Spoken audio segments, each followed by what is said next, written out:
Bonjour à tous, je suis Étienne Andor, je suis professeur de finance à Audencia et je vous remercie de votre participation ce soir à cette séance sur l'impact de la diversité sur la performance des entreprises. J'en profite pour remercier également la formation continue d'avoir organisé cet événement. Alors, pour commencer, je voulais peut-être vous donner quelques chiffres sur la diversité au sein des conseils d'administration. Il y a une étude très récente par Deloitte qui date de 2021 qui montre que au sein des grandes entreprises américaines, les femmes occupent 26,5% et les minorités ethniques simplement 17,5% des sièges des conseils d'administration des grandes entreprises américaines. Du coup, malgré une forte augmentation de la présence des femmes et des minorités dans les conseils d'administration, on remarque que les femmes et les minorités ethniques sont toujours largement sous-représentées dans ces conseils d'administration. Alors, ce qu'il faut savoir, c'est qu'il existe de très importantes disparités dans la diversité de genre au sein des conseils d'administration selon les pays. Tout en haut du classement, on va retrouver la France avec un pourcentage moyen de 43,2% de femmes au sein des conseils d'administration des grandes entreprises françaises. Plus généralement, en haut de ce classement, on va trouver les différents pays européens, sachant que les pays anglo-saxons sont plutôt en milieu de classement et que tout en bas du classement, on va avoir plutôt les pays du Moyen-Orient et d'Asie. Alors, comment on peut expliquer de telles différences dans les pourcentages de représentation de femmes au sein des conseils d'administration selon les pays? Notamment, il y a beaucoup d'explications, mais notamment du fait. Alors, la zapette ne marche plus. Ah mince, Notamment. Alors, voilà. Voilà, parfait, merci. Notamment du fait d'un certain nombre de dispositions qui ont été mises en place par certains pays. Et la Norvège a été précurseur à ce niveau-là, puisque ça a été le premier pays à instaurer des quotas de femmes dans les conseils d'administration dès 2003, avec impact effectif à partir de 2007. Alors, au fur et à mesure du temps, la Norvège a été copiée par différents pays et à ce jour, on retrouve 24 pays à travers le monde qui ont adopté des formes plus ou moins contraignantes de quotas au sein des conseils d'administration des grandes sociétés cotées.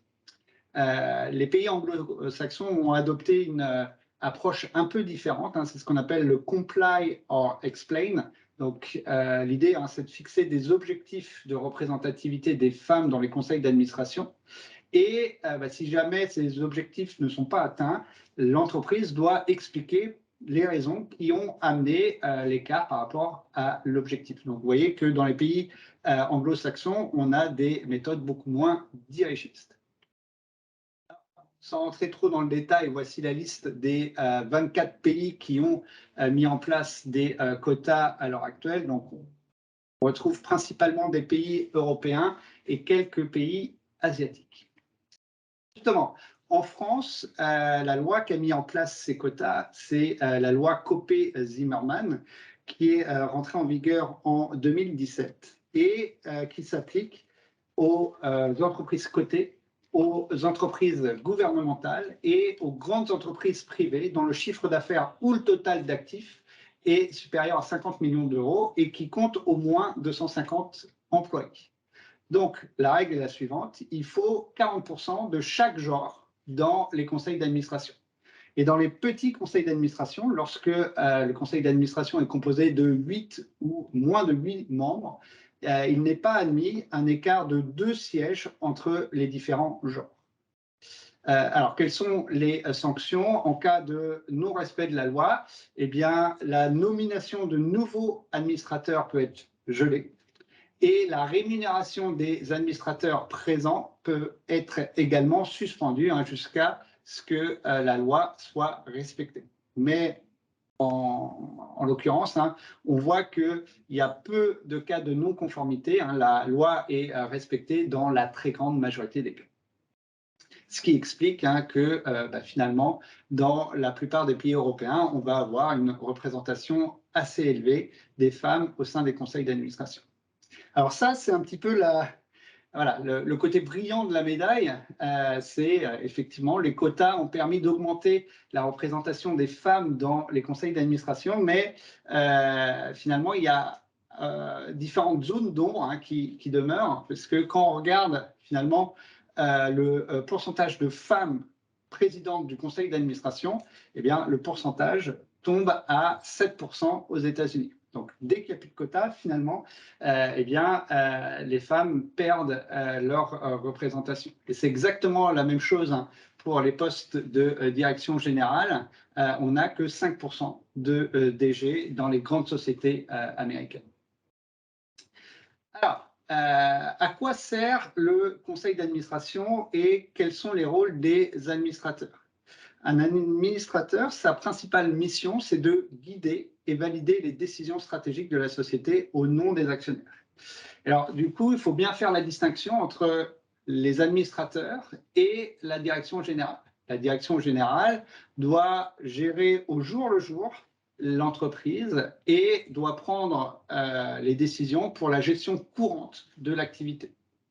Du coup, le conseil d'administration, lui, il se place au-dessus et il a un double rôle. Le premier rôle des administrateurs, ça va être justement de contrôler et de mesurer la performance de la direction générale.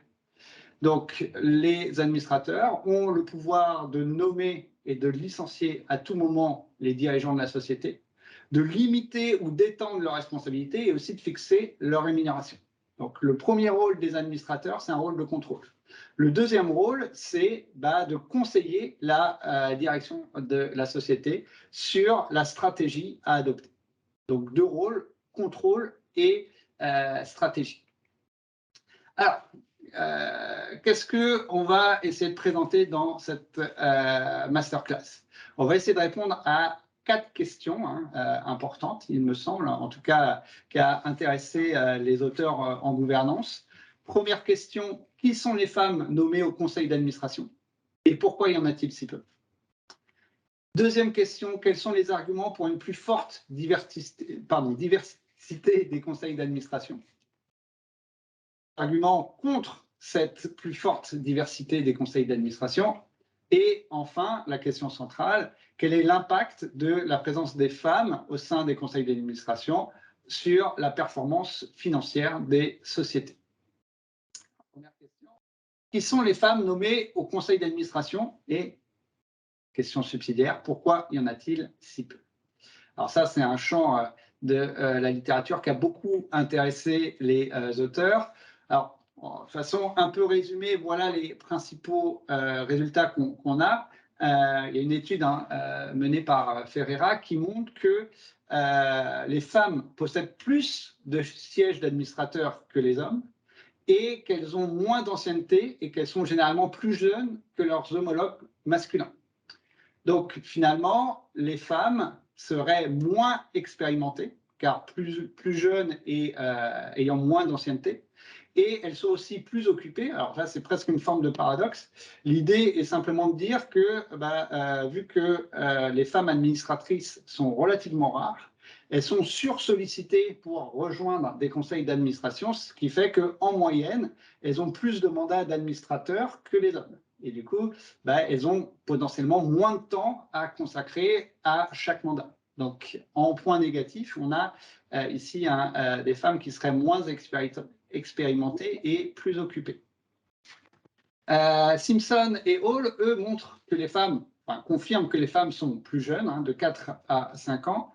Et détail important, ils montrent que les femmes sont plus souvent administrateurs indépendants.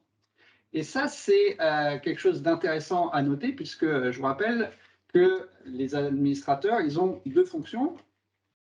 La fonction de conseil sur la stratégie, mais aussi la fonction de contrôle de la performance. Et le fait que les femmes soient indépendantes, donc non liées au management de l'entreprise, eh ben, leur permet finalement certainement d'être beaucoup plus efficaces dans leur rôle de contrôle puisqu'elles sont indépendantes du management. Donc là, on a des caractéristiques qui sont plutôt positives pour les femmes. Alors toujours dans cette littérature, on trouve que Hillman montre que les carrières des femmes administratrices sont très différentes des hommes administrateurs, notamment en termes de parcours professionnel et de diplôme. Les femmes ont beaucoup plus de chances d'avoir eu un parcours professionnel dans le monde associatif, dans les entreprises gouvernementales.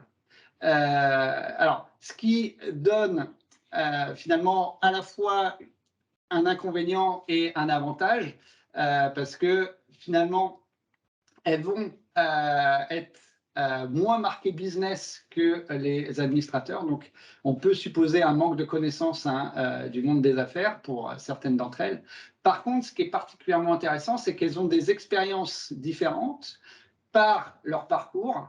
Elles vont avoir eu des expériences, des connexions différentes, et aussi elles sont plus diplômées que leurs homologues masculins. Toujours dans cette recherche de caractériser les femmes administratrices, on montre que généralement elles ont plus d'expérience internationale. Elles ont plus de chances de posséder un diplôme de MBA et elles ont aussi plus de chances d'avoir eu une expérience au sein d'un petit conseil d'administration. Donc c'est à nouveau la même idée que les femmes elles vont avoir des expériences différentes et des connaissances approfondies, comme en atteste le fait de posséder plus fréquemment un diplôme de MBA.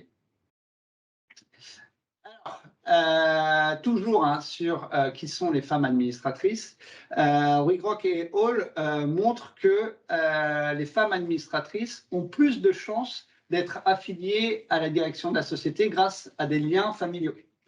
Donc, les femmes administratrices ont plus de chances d'avoir des liens familiaux avec l'entreprise et ce qui permet de mettre en évidence ici un rôle que les femmes administratrices sont censées plus jouer que les hommes, c'est de défendre les intérêts de la famille. Autre détail intéressant, on montre qu'en moyenne, les femmes administratrices sont mariées et possèdent entre 2 et 3 enfants. Et donc, on montre que la plupart des femmes administratrices n'ont pas nécessairement sacrifié leur vie personnelle pour leur carrière professionnelle.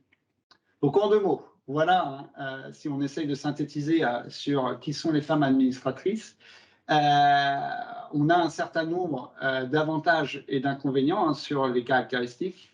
Généralement, elles sont moins expérimentées dans le domaine du business parce qu'elles ont eu des carrières peut-être un peu plus transversales que leurs homologues masculins qui se sont concentrés principalement sur des grandes entreprises. Elles sont plus sollicitées pour occuper des mandats, donc elles ont potentiellement moins de temps. Et du coup, de par leur carrière un peu plus transversale et diversifiée, elles ont potentiellement moins de connaissances et moins d'expérience à des positions de top management. Sur les points positifs, on a une plus grande indépendance, des expériences différentes et des connaissances approfondies, comme en attestent notamment des niveaux d'études plus élevés. Et elles sont aussi vues comme plus proches des familles qui détiennent les entreprises. Alors, pourquoi y en a-t-il si peu? Alors, là, il y a plein de théories, plein d'explications.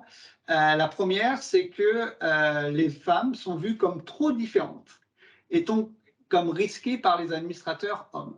Donc ça, c'est la théorie de la reproduction homosociale de Cantor qui nous dit que quand on doit sélectionner quelqu'un avec qui on va travailler, on a une tendance à choisir des personnes qui nous ressemblent. Donc, vu que historiquement les conseils d'administration étaient composés d'hommes vieux, blancs, ayant fait les grandes universités américaines, ils avaient tendance à se reproduire entre eux et à coopter des hommes blancs, vieux, ayant fait les grandes entreprises américaines, ce qui va évidemment contre une plus grande diversité. Deuxième élément théorique apporté, les femmes souffrent d'un biais qui serait lié au genre. Alors ça, c'est un exercice qu'on peut faire si on ferme les yeux et qu'on essaye de penser à des dirigeants. Eh bien, on aura tendance à imaginer un homme blanc plutôt âgé. Donc, la représentation qu'on a des dirigeants, elle est totalement biaisée et elle joue en défaveur de cette diversité. Alors, il y a aussi des études qui sont allées interroger les femmes administratrices et qui leur ont demandé comment vous avez fait, vous, pour casser ce plafond de verre et atteindre cette position d'administratrice. Et les femmes qui ont atteint ces positions, ces top positions dans les grandes sociétés américaines, elles répondent il y a une grande différence entre les hommes et les femmes pour atteindre cet objectif-là. C'est le fait que les hommes vont beaucoup plus naturellement aller vers les réseaux informels que les femmes. Et elle souligne que le réseau est très, très important et peut-être un des éléments les plus importants pour obtenir les positions les postes d'administrateurs. Alors évidemment, les femmes sont pénalisées aussi par la perception historique que l'on a de leur responsabilité familiale. Ça, malheureusement, ça reste encore le cas. Ce qui est intéressant aussi, c'est qu'il y a pas mal d'études qui montrent que les femmes sont vues comme manquant d'ambition et de confiance. Ça, c'est assez classique. On montre que les femmes sont beaucoup moins enclines que les hommes à se promouvoir, à se mettre en avant. Et du coup, quand vient le choix de choisir des top dirigeants, on ne pense pas forcément aux femmes parce qu'elles ne sont pas mises en avant. Et à côté de ça, il y a peut-être des hommes qui ont fait moins de choses, mais qui l'ont beaucoup plus promu et qui vont prendre les postes les plus hauts. Alors, dernier élément, il y a aussi des études qui montrent que certains DG et présidents de conseil d'administration ont peur de nommer des femmes parce qu'ils ont peur qu'elles adoptent des comportements féministes et que finalement, une fois qu'elles rejoignent les conseils d'administration, elles défendent plutôt des causes féministes plutôt que la création de valeur pour les actionnaires. Alors, quels sont les arguments maintenant pour une plus forte diversité des conseils d'administration ? Alors là, c'est pareil, il y a une littérature assez abondante pour essayer de justifier pourquoi il pourrait être intéressant d'augmenter la diversité de genre et ethnique au sein des conseils d'administration. Une première théorie, c'est la théorie de la dépendance à la ressource. Un des rôles des administrateurs, c'est de connecter l'entreprise avec son environnement et donc de faciliter l'accès à des ressources comme le capital, les clients et les fournisseurs. Et ce qu'on vient de dire à l'instant, c'est que justement, les personnes issues des minorités ethniques et des femmes ont généralement des parcours professionnels qui sont très différents et beaucoup plus variés que les hommes blancs. Et du coup, leurs connexions seront différentes et seront beaucoup plus diversifiées que en moyenne pour un administrateur blanc classique. Du coup, les administrateurs minoritaires peuvent établir des connexions, des liens qui ne pourraient pas être établis si on avait un conseil d'administration uniquement composé d'hommes blancs. Et aussi, il faut souligner que pour certaines entreprises, vous avez certains marchés qui pourraient être très segmentés. Où, par exemple, vous avez des secteurs d'activité où les clients sont principalement des clientes, ou des marchés où des clients sont principalement asiatiques. Et donc, avoir des connaissances au sein du conseil d'administration sur le comportement de ces clientes ou de ces clients issus des minorités ethniques permet d'apporter des améliorations sur les décisions qui pourraient être prises. Donc ici, hein, on voit bien que la théorie de la dépendance à la ressource va clairement dans le sens d'une plus grande diversité. Alors, autre argument, les administrateurs minoritaires peuvent servir de modèle et de mentor au sein de l'entreprise. Si vous avez des femmes et des personnes issues des minorités ethniques sur les postes les plus importants de l'entreprise, ça signale évidemment que la société exploite l'ensemble des effectifs de la société et ne discrimine pas. Donc ça envoie des signaux très forts aux personnes qui pourraient se sentir discriminées. Donc, premier effet, ça permet d'attirer peut-être des personnes qui pourraient se sentir discriminées dans d'autres organisations, de les conserver et de les promouvoir. Deux effets, si vous avez accès à un bassin plus large de recrutement, vous allez pouvoir améliorer la performance de l'entreprise. Deuxième effet, si dans l'entreprise, on sait qu'il n'y a pas de discrimination, ça peut mettre aussi un peu de pression aux hommes blancs pour bosser un peu plus fortement et créer de la valeur, parce que s'ils veulent être promus, ils vont devoir finalement prouver leur valeur autant que les personnes qui sont discriminées. Donc ça augmente la compétition aussi au sein des salariés de l'entreprise, ce qui peut améliorer la performance de l'entreprise. Alors ensuite, on a évidemment toutes les questions de légitimité et de responsabilité. Si vous êtes une entreprise qui a une image de marque importante, qui vend des produits à des particuliers ou au gouvernement, qui a des investisseurs institutionnels, évidemment, cultiver une image de responsabilité sociale est fondamentale.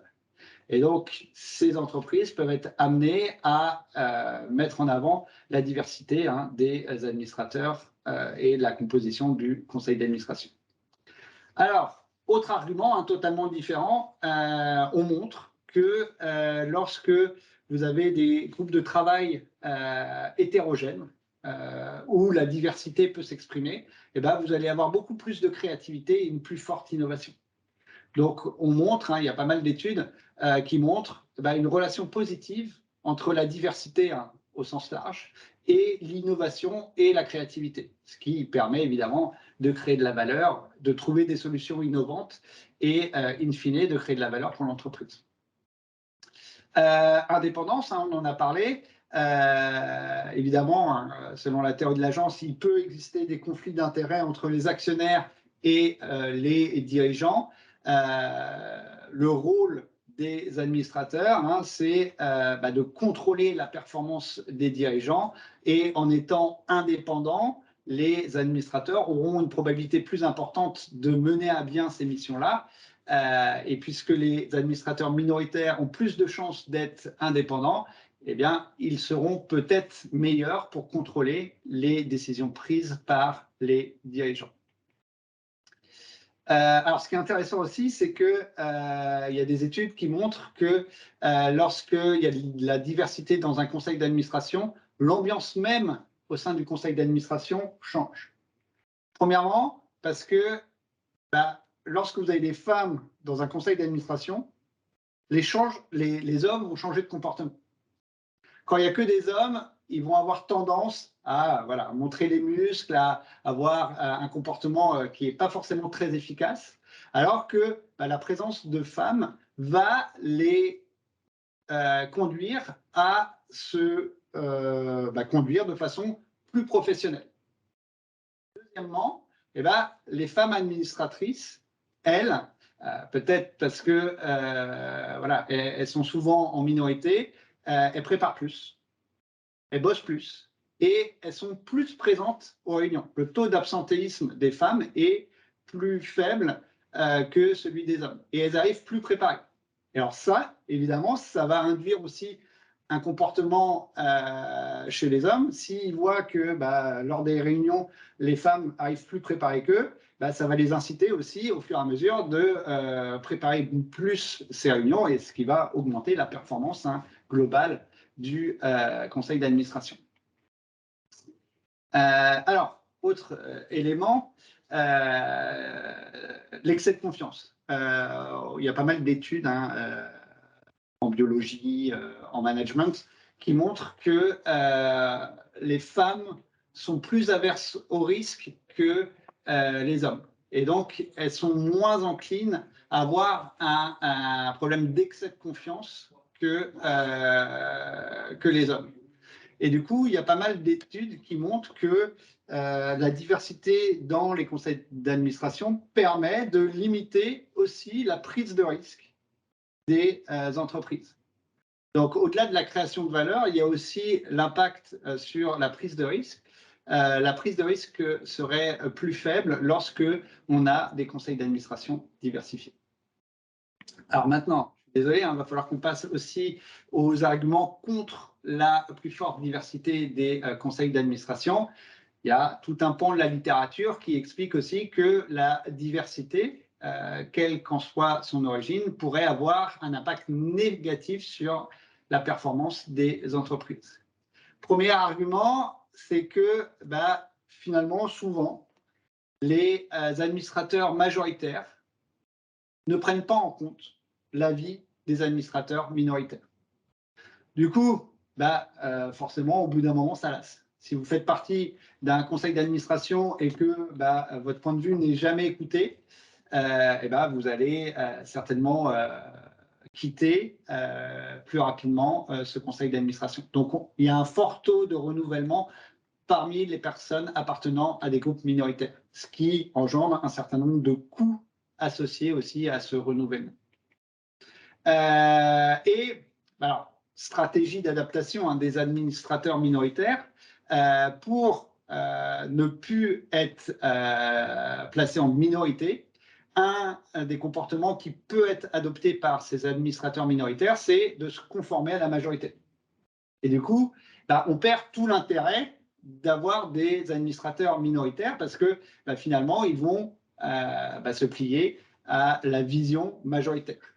Et du coup, l'effet positif supposé de la diversité disparaît parce que les administrateurs minoritaires ne se comportent plus comme des minoritaires, mais comme des majoritaires. Alors, il y a aussi un certain nombre d'études qui montrent que des groupes homogènes sont beaucoup plus efficaces et coopératifs. Du coup, la mise en commun des avis, traitement de l'information pourrait créer des conflits entre les administrateurs, justement du fait de cette diversité. Du coup, s'il y a des conflits entre les administrateurs, la prise de décision pourrait être moins efficace. Alors, il y a un autre problème qu'on a souligné, c'est que les administrateurs minoritaires sont souvent des administrateurs externes, donc ils n'appartiennent pas à l'entreprise. Donc ça, c'est bien en termes d'indépendance, mais ça pose la question aussi de est-ce que le PDG va transmettre l'information spécifique à ces administrateurs qui sont externes? Parce qu'il y a un risque, évidemment, que cette information fuite en dehors du conseil. Et donc, soit les administrateurs minoritaires n'auront pas accès à la même information, soit il peut y avoir aussi des conflits d'intérêts entre les administrateurs minoritaires et la direction générale. Alors, il y a une autre théorie, la théorie du symbolisme, qui prévoit deux choses. Première chose, l'idée de la théorie du symbolisme, c'est de dire que on va nommer des personnes, des administrateurs minoritaires à des postes purement symboliques. C'est pour ça que ça s'appelle la théorie du symbolisme. Donc, première conséquence, OK, on met des femmes et des personnes issues des minorités ethniques dans notre conseil d'administration, mais on les met dans des comités de moindre importance. Donc, ils ne sont pas dans le comité audit, ils ne sont pas dans le comité nomination, ils sont dans des comités, justement, RSE, comités qui n'ont pas la même importance stratégique. Deuxième conséquence, c'est un peu ce qu'on disait tout à l'heure, puisqu'elles sont ou ils sont minoritaires, leur avis n'impacte peu. Et il y a une théorie qui est la théorie de la masse critique qui nous dit qu'il faut au moins 3 administrateurs minoritaires au sein d'un conseil d'administration pour que leur point de vue soit pris en compte. Donc, finalement, ce que dit cette théorie, c'est que ça ne sert à rien de nommer un ou deux administrateurs minoritaires parce qu'il n'y aura aucun impact sur les décisions. Il faut qu'ils atteignent une certaine masse critique pour que leur point de vue soit pris en compte. Donc, il faut en nommer un pourcentage assez élevé. Alors, dernier élément, une prise de décision plus lente. Ça, c'est effectivement l'idée que si vous avez des administrateurs qui n'ont pas les mêmes expériences, qui n'ont pas la même vision du monde, cette diversité va se traduire par la diversité de points de vue. Donc, ça va prendre plus de temps de prendre des décisions, d'atteindre un consensus. Et dans certains secteurs où la prise de décision se doit d'être rapide, eh bien, on pourrait avoir des décisions qui seraient moins bonnes que si on avait des conseils d'administration plus homogènes. Alors maintenant, question centrale, est-ce que la diversité du conseil d'administration a un impact sur la performance financière? Alors là aussi, il y a toute une littérature. Il y a un premier champ de la littérature qui est la littérature professionnelle. Donc là, il y a des cabinets, des associations qui ont essayé de mener des études sur le lien entre performance financière et présence des femmes dans les conseils d'administration. On prend des ratios financiers comme le Returns on Sales, ROS, le Return on, sur le rendement des capitaux investis, le ROIC, ou la rentabilité des capitaux propres, le ROE. Je vous ai donné les formules, mais ce n'est pas ce qui est le plus important ici, c'est juste essayer de voir si effectivement les sociétés qui ont plus de femmes dans leur conseil d'administration ont des ratios financiers plus élevés. Et ces études ont tendance à répondre par l'affirmative. Donc là, vous avez des résultats qui montrent que quand vous avez plus de 3 femmes dans un conseil d'administration, le return on sales, donc le retour sur les ventes, est 84% plus élevé. Le retour sur investissement est 60% plus élevé et la rentabilité des fonds propres est 46% plus élevée que si vous n'avez pas du tout de femmes dans le conseil d'administration.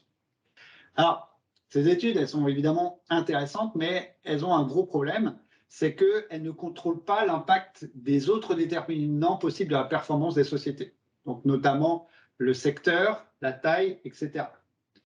Du coup, il y a des études académiques qui vont justement dépasser ce problème méthodologique en étudiant différentes choses. Premier type d'études, c'est des études qui reposent sur des données comptables. Donc, c'est exactement le même genre d'études, mais là, on contrôle statistiquement l'impact d'un certain nombre de variables qui sont supposées avoir un impact sur la performance, ce qui nous permet d'établir des relations un peu plus fiables.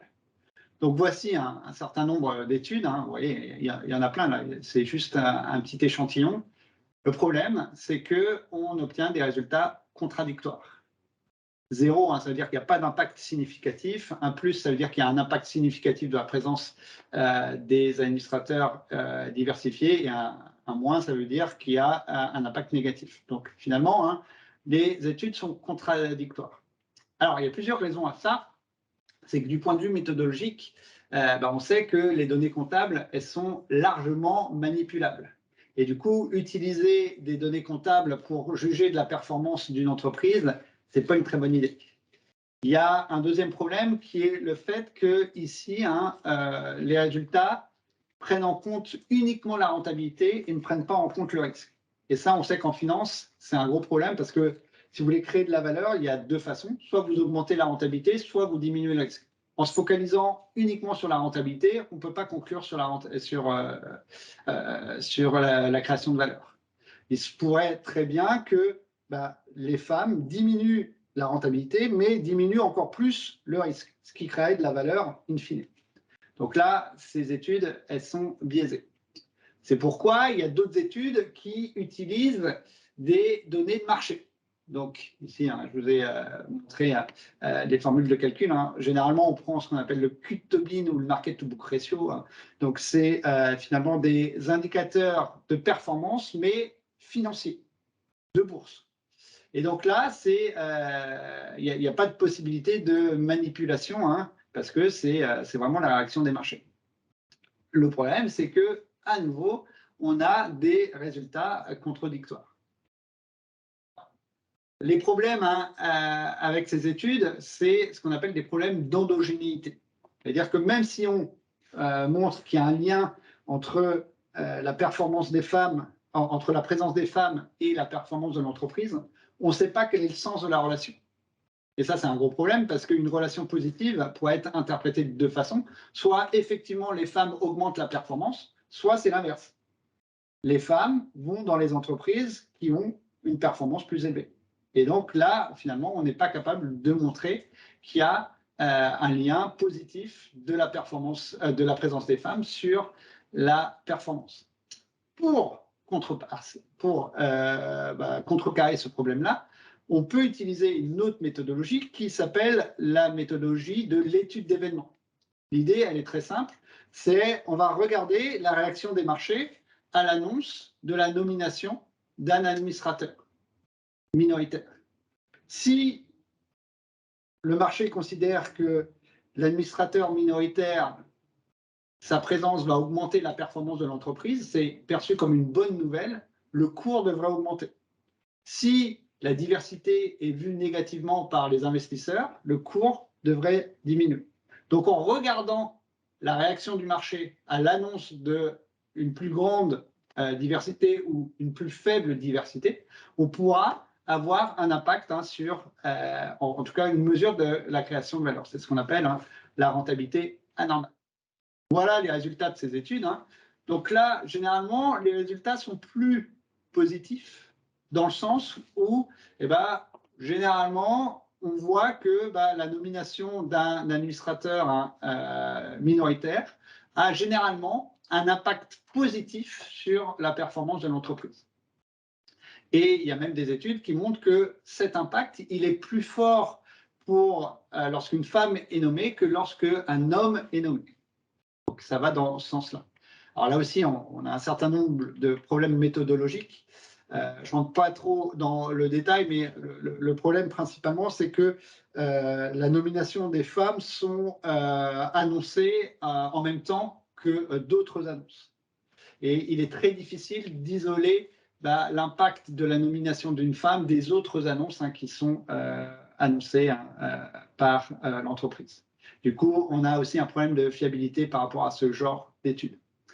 Dernier élément de réponse qu'on peut apporter à cette question-là, c'est ce qu'on appelle les expérimentations naturelles.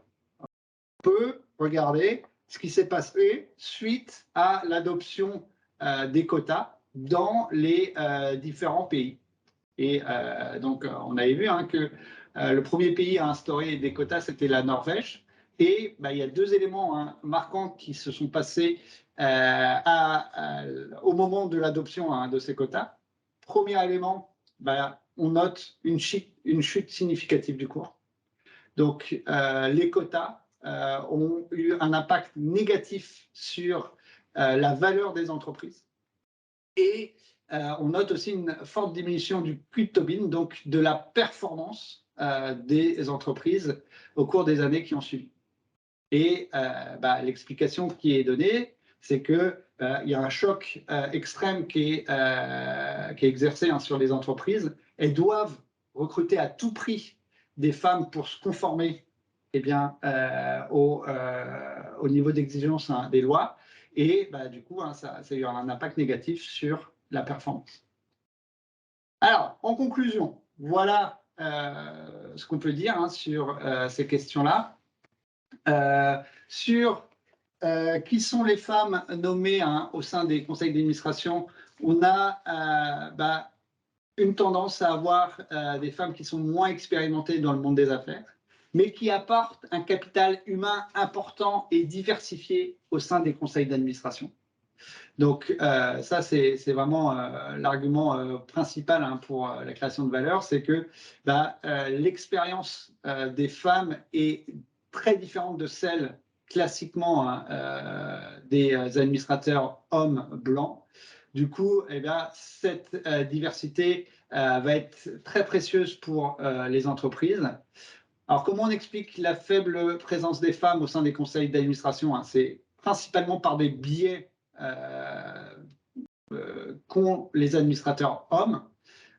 Donc, c'est le biais lié au genre. Elles sont exclues des réseaux des hommes, sont pénalisées par les perceptions de responsabilité familiale par les hommes, sont vues comme manquant d'ambition et de confiance et sont supposées vouloir défendre la cause des femmes. Tout ça, hein, c'est des stéréotypes concernant les femmes. Justement, pour casser ces stéréotypes, les quotas pourraient être vus comme une solution rapide et efficace, et c'est le cas, hein, puisqu'on a une augmentation de la représentation des femmes au sein des conseils d'administration, mais finalement, hein, ces quotas, ils ont aussi un côté négatif, hein, parce qu'on l'a bien vu, hein, avec cette étude sur la Norvège, le fait d'imposer des quotas très rapidement, ça a un coût pour l'entreprise, notamment si on ne dispose pas de femmes qui ont l'expérience et les compétences adéquates. On risque de nommer des administrateurs qui ne sont pas prêts à être administrateurs. Et ça peut être négatif, hein, pour la performance. En tout état de cause, hein, les résultats empiriques sont largement contradictoires. Il est difficile de statuer sur, du point de vue, hein, empirique, hein, sur l'impact de la présence des femmes dans les conseils d'administration. Et voilà. Du coup, ce manque d'expérience dans le monde des affaires pourrait, voilà, il faut aider les entreprises à identifier les femmes et les personnes issues des minorités ethniques en aidant les entreprises à les identifier et en augmentant leur visibilité. Donc, une idée, hein, c'est justement de créer des bases de données qui regrouperaient l'ensemble des personnes compétentes et intéressées à devenir administrateur, hein, quel que soit son genre et ses origines ethniques, et aussi de proposer à ces jeunes talentueux du coaching et des programmes de formation pour les aider à acquérir les compétences nécessaires et devenir des administrateurs qui pourront pleinement jouer leur rôle.